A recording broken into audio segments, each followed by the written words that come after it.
and I'll share that out with all the participants as well. And as a reminder, why are we doing office hours? We want to just make sure that information is getting out around Region 3 surrounding assistive technology. But one of the big reasons why we're even looking at assistive technology is the Council for Exceptional Children looks at high leverage practices. And those are those activities and practices that, when used by teachers and staff, they have a lot of impact on student achievement. And one of those, there are 23 of those high leverage practices. Number 19 is to use assistive and instructional technologies. And when we're doing that effectively, it can have a big impact on student achievement. When we consider assistive technology, we often use the SET framework. So if you're not familiar with that, that just stands for the student, the environments, the tasks, and the tools. So we look at the strengths and needs that the student has, what environments they're doing things in, whether that's school, on the playground, in the classroom, at home, wherever those things might be, the tasks that the team wants the student to be able to do or that they want to be able to do, either more independently or more fully. And then we overlay the tools, the assistive technology on top of that framework. And we know that this is a great tool for equity, just for making sure that every student gets exactly what it is that they need individually. So I'm going to hop into some reading tools that we have available for students. And just know that I'm going to be running the whole gamut from no and low tech all the way up through high tech. In just a little bit, Krista Sivertson is going to share some great resources for some online books and libraries to access some online things too. So just know that we've got a lot of things on the slides today, going again from no or low tech all the way through high tech. This particular first one was in the newsletter, colored overlays or highlighting strips. There is a little video linked in there. We won't take the time to watch it. It basically just shows how that highlighting strip runs over the text. But you can see this particular picture here on the upper right has highlighting strips that you would lay, that they're shown vertically there. They would go horizontally, where the color would go over the text, and then the gray would block out some more of the text that's there. So that's one particular type of colored overlay or highlighting strips. They're sometimes called reading helpers, and we do have some of those in the Region 3 AT library, but that's not available right now, but hopefully in February that will be. Whoop, there's the video. We won't take the time to watch that. Could you hear the audio on that video though? I could not, Julie. Okay. I'll try to mess with it on the next video then. So here are some other colored overlays. I just wanted to show you that there's a wide variety. It doesn't have to be just those strips that are available. Like these are some of those strips, kind of like I showed on the last page, that have the color in the middle that you would put over the text, and then they block some pieces out. Some of them don't have that blocking piece and maybe just have that fine line to underline text there.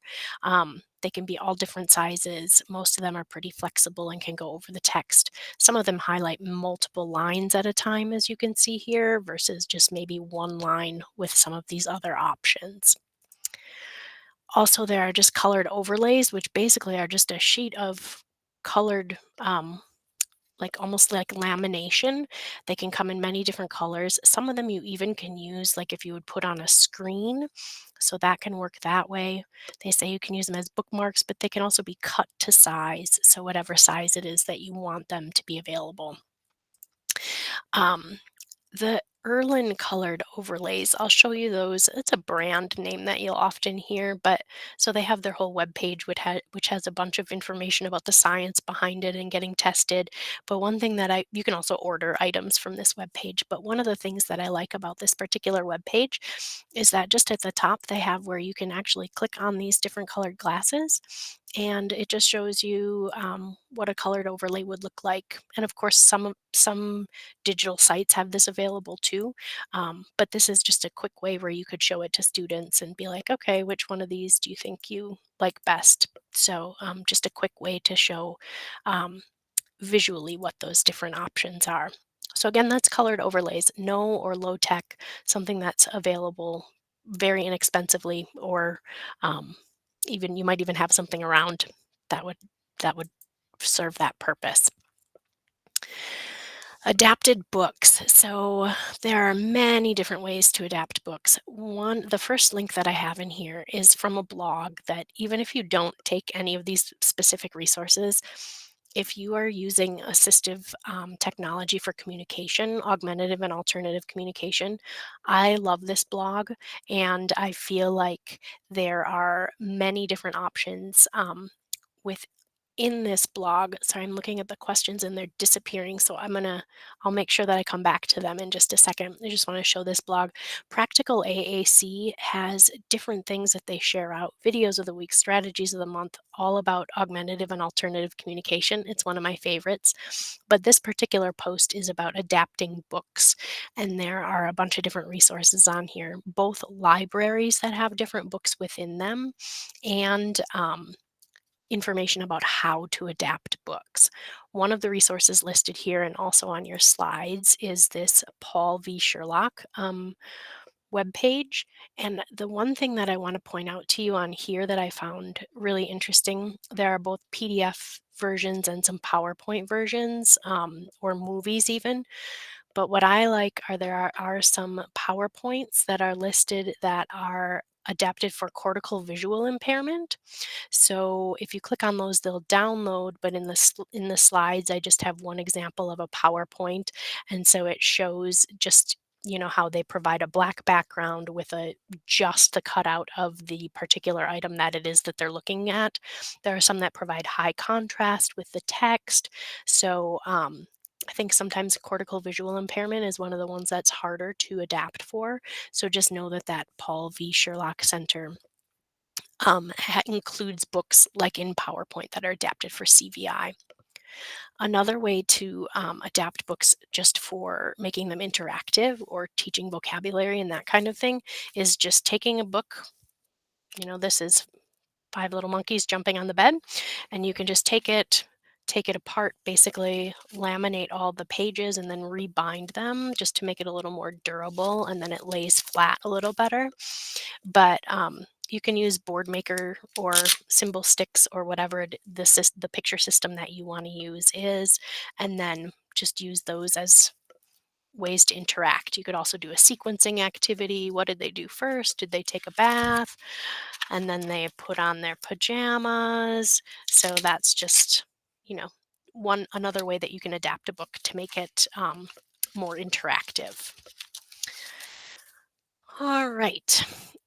Page fluffers is a interesting name, but there's one example on this page here, but there are some other links too that show some additional additional page fluffers. The first link is just a list of different things that you might be able to use to make those pages stand up from each other so that students with fine motor difficulties would be able to grab the pages better. But on this next one, there's some better pictures. For example, in this one, they've got where there might be little pieces of sponge put in there to build up the page so that you can grab it a little better. Even on these adapted books, just by having the Velcro pieces in there, you can see how the pages are farther apart, but you could make sure that those are near the edge of the page so that it's easier to grab the page and turn it. Um, One of the people in here, Tina Olson, talked about how some people use the empty contact lens containers, those little plastic containers with the lump on them that you could attach to the pages to use also. In this particular sheet, they've got paper clips and binder clips. Another one that I really liked was glue sticks, little chunks of glue sticks glued into a book. And if you don't want to actually permanently attach those things to the book, you can often permanently attach them to a paper clip and then paper clip it onto the book. So even in the slides, the one that's shown there, it's actually like a small block or piece of sponge, but it's just paper clipped on so that you could even do that to a library book if you're then very careful so that the pages don't get ripped rather. All right, the C Pen reader is another one. Now we're getting into obviously higher tech things. I'm going to pause for a second and go back to the questions in the chat window. So, Alicia asked about our district, ISD 709, providing training on how to utilize the SET framework when writing these in an evaluation. Alicia, I will share out the AT consideration and trial process document, which is also linked on our hub, which is where many of our resources live. And within that, it has all the language you can use and the form that you can use when writing that into an evaluation. And yeah, I host general office hours sometimes, but I'm happy to walk through that with you individually anytime too. And then the indicators that a student might benefit from a colored overlay.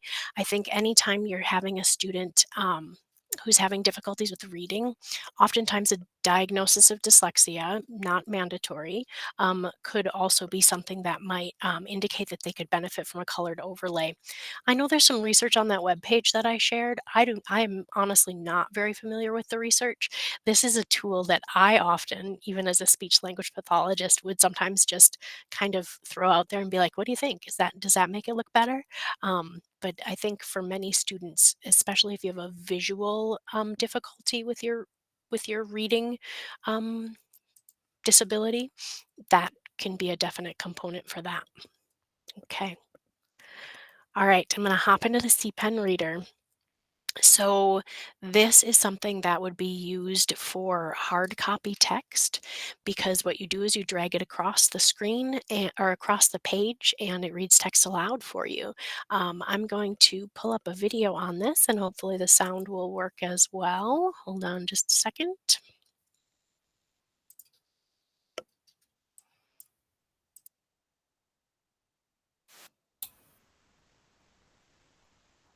I'm not hearing sound, Julie. Okay. Well, this one only has only has music playing in the background, but it's a good test one, so I'll try to mute myself and see if that helps.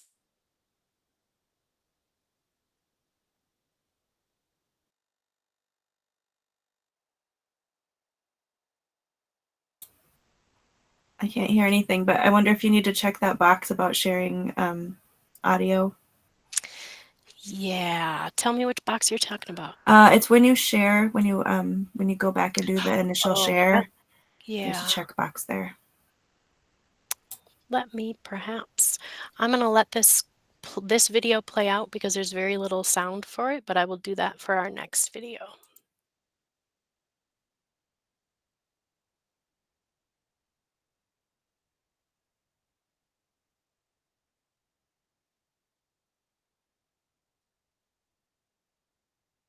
It's just calming tones playing in the background. So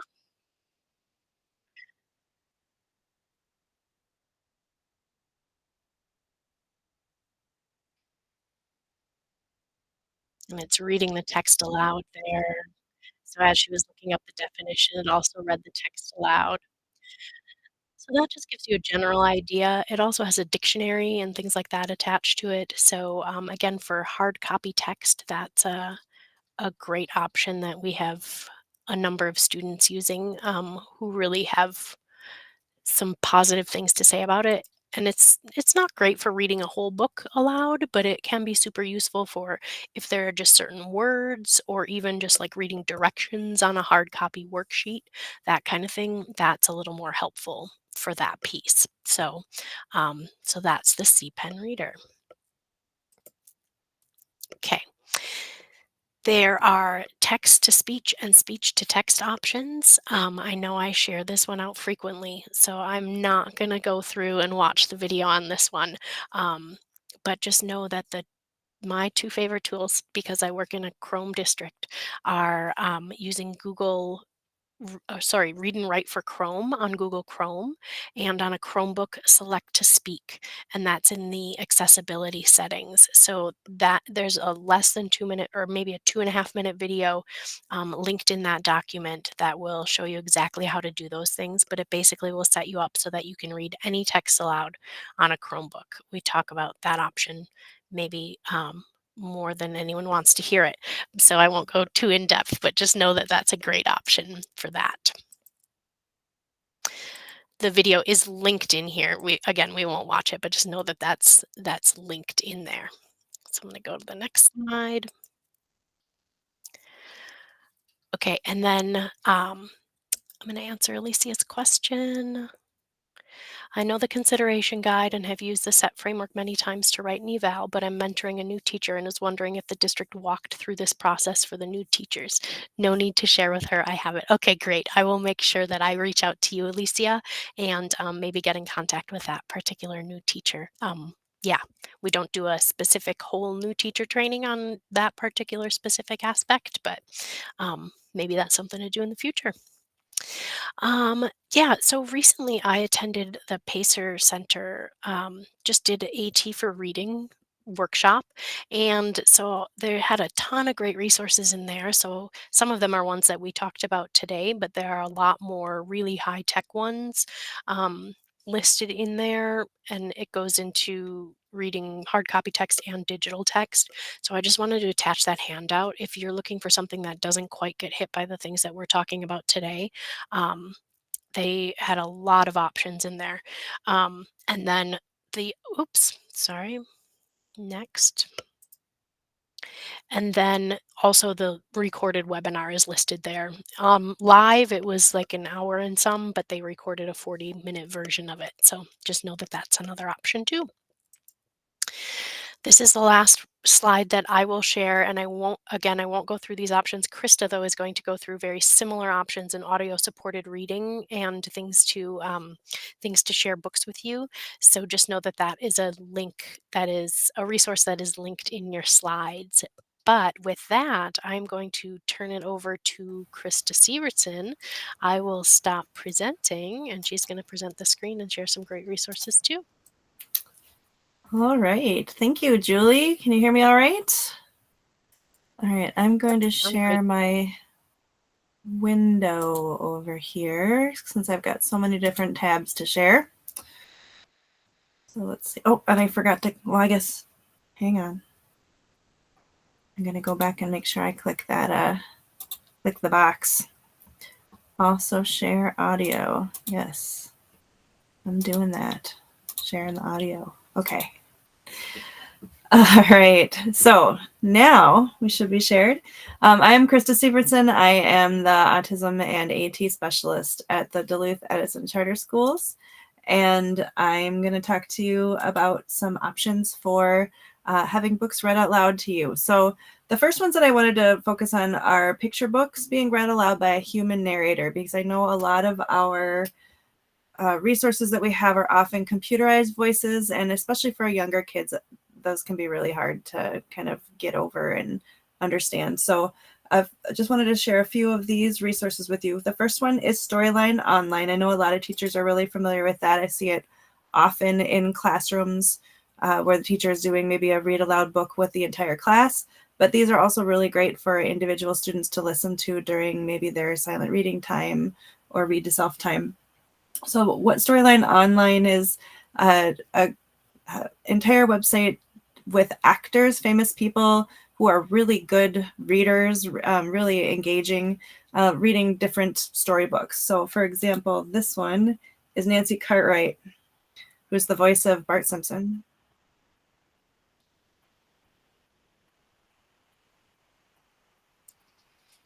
We're not getting the sound on that. Okay, let's see. Wah, wah. Shoot, wah, wah. All right, I'm gonna see if maybe if I am not listening to my headphones, if that works. But if it doesn't, we'll see.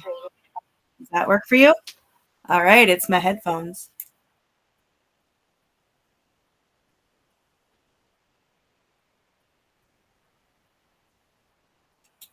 So this is really nice because it has that animated kind of feature too, as well as just the really great narrators reading along. Epic is another one. These are the first few that I'm sharing here are all free. So Epic is free for teachers, and it has a read to me option. And you just, teachers log in and you get a class code and send it out to your students, and they're able to log into Epic. Oh, you don't need to go shopping right now though. I think it heard me say code. So Epic books there's comic books, there's videos, but the main ones I wanted to focus on here are the read to me and audiobook options. So these have many books that you have probably recognized and are familiar with. Sometimes these books that are available online are from a series that maybe students haven't heard of before, but these ones are, has Goosebumps and Boxcar Children and all kinds of books that we're familiar with, as well as some Epic originals that are just here for Epic. PBS Kid read-alongs are another fun one. This one is actually a YouTube channel, and so it's going to be slow for me. But with the PBS Kids read-along, it links to all of these different books read by folks that are connected in some way to the book or to PBS or to a specific PBS series. Often the books feature a particular PBS character. But I like that there's several different lengths of books if you're looking for different time frames that students have to read, but then also just a wide variety of books. And these are all read by real people. The next one is Just Books Read Aloud. This is free, and this one also links to YouTube. And what I really like about this one is it has, what it's done is this website has taken all of these books that someone has recorded and put up on YouTube and made this like whole catalog of books. And you are able to sort by the length of the book, author, narrator, category, the reading level. And they just pop up all of these different links to books. So if you click on one, it will take you directly to the to that YouTube link. So you do need to be monitoring your students, if you're using any of these YouTubes, and see what's available in your particular district. I know some districts will block or have different filters out there. So it's just something to keep in mind and check out ahead of time. But these are a really great tool rather than just going straight to YouTube and searching. They've kind of already done the work for you. The last one here is Tumble Books, and this is actually one that one of our schools is using over at Raleigh Elementary.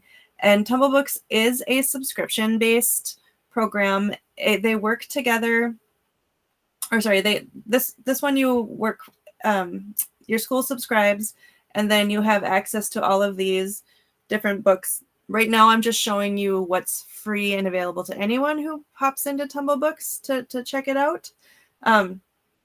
What's nice about Tumble Books is they have the read-alongs and storybooks that all have the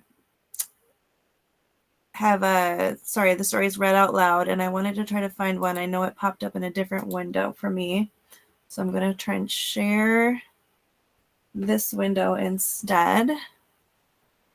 Hold on, I've got too many screens in a pop-up over my thingy. All right, so I'm going to share this one so you can see it. Tumble Books, this one. All right, so this is what the Tumble Books reader looks like.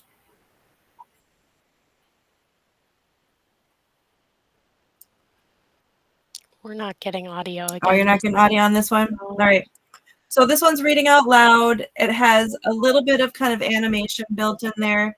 And I do like how these read aloud ones will connect to the text. So the text is being highlighted as it's being read.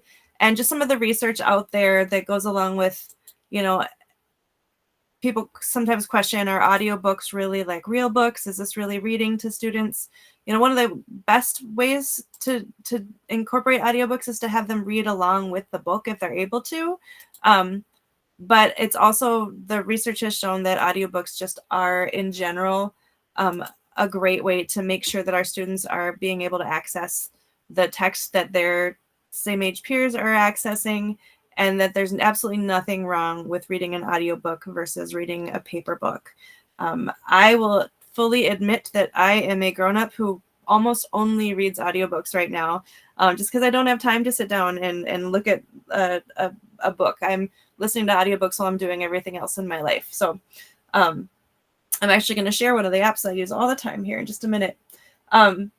So additional audiobooks. So these are books read aloud by either a human narrator or a computer. Bookshare.org is one that we have highlighted quite a bit through the Region 3.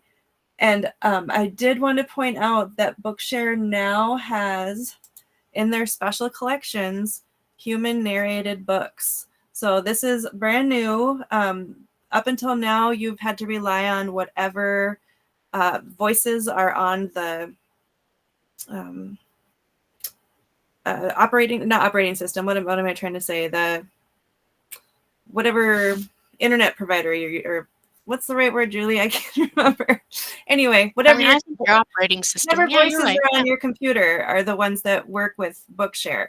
And so now you can actually listen to books that are read by actual humans, and there's tons of them in there that they've already got uploaded. This is just the books for teens in particular that I have opened up to here. So that's exciting and new.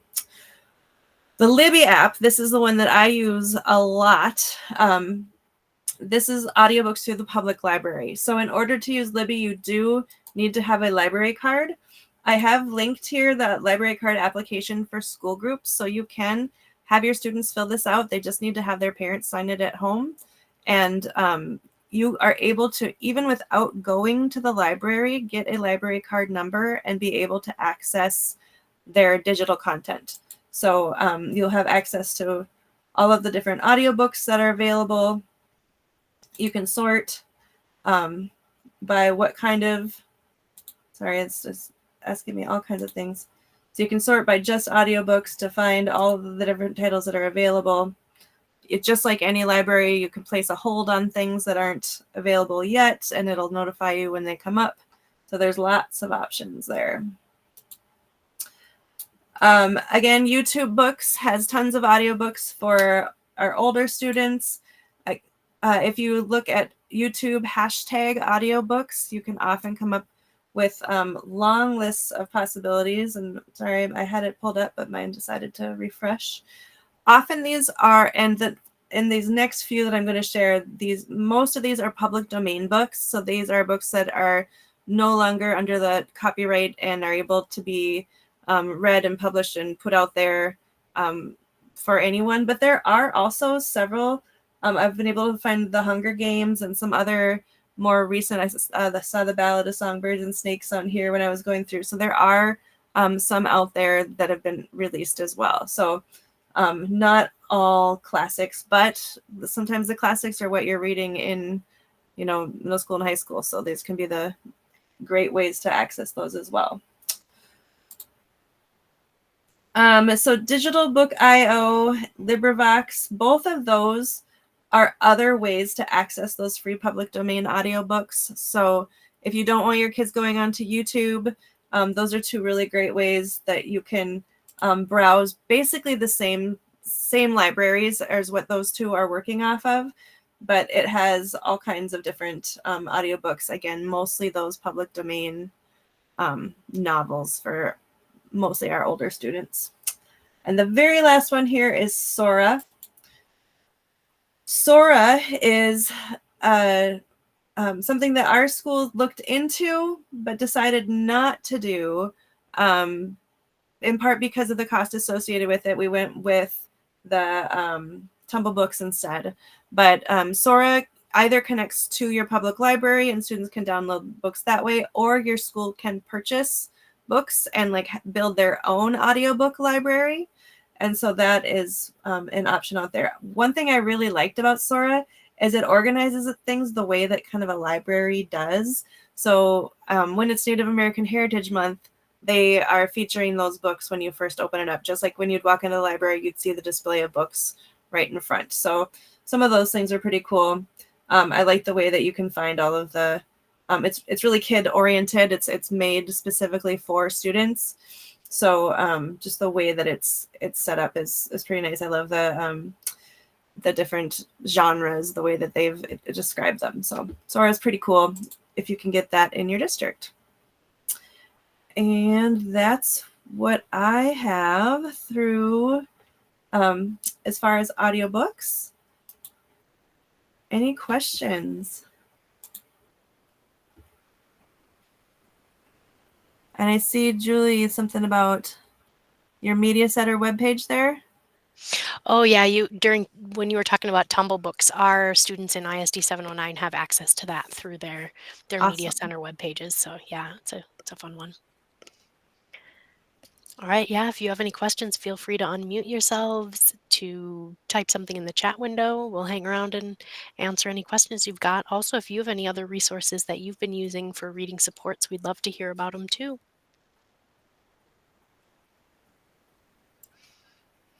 I will go ahead and stop the recording.